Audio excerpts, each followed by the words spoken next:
আপনি যদি ফেসবুকে একজন কন্টেন্ট ক্রিয়েটর হয়ে থাকেন তাহলে আপনার ফেসবুকের এই একটি সেটিংস কিন্তু অবশ্যই বন্ধ রাখতে হবে, নইলে ফেসবুক আপনার ভিডিও বা রিলসের রিচ অটোমেটিক্যালি ডাউন করে দেবে। আমরা সকলে হয়তো দেখেছি ফেসবুকে কোনো ভিডিও সামনে এলেই সেটি অটোমেটিক্যালি প্লে হতে থাকে।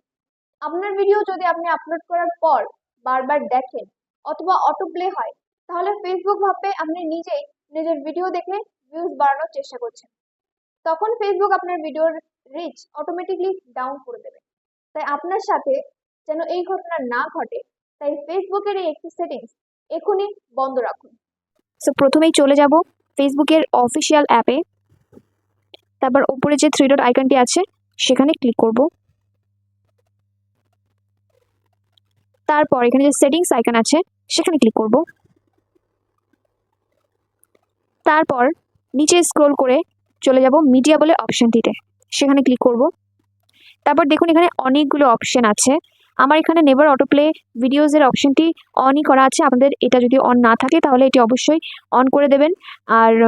আর কিছু এখানে মোটামুটি ঠিক আছে, সবার ঠিকঠাকই থাকে। তো আমি এটা আবার অফ করে অন করে দেখাচ্ছি না। আপনারা নেভার অটোপ্লে ভিডিও মানে এই জায়গাটা, যেমন এই যে এখান থেকে সরে গেল, এবার আমি নেভার অটোপ্লে ভিডিওস অন করে দিলাম। এরকমভাবে আপনারা অন করে দেবেন।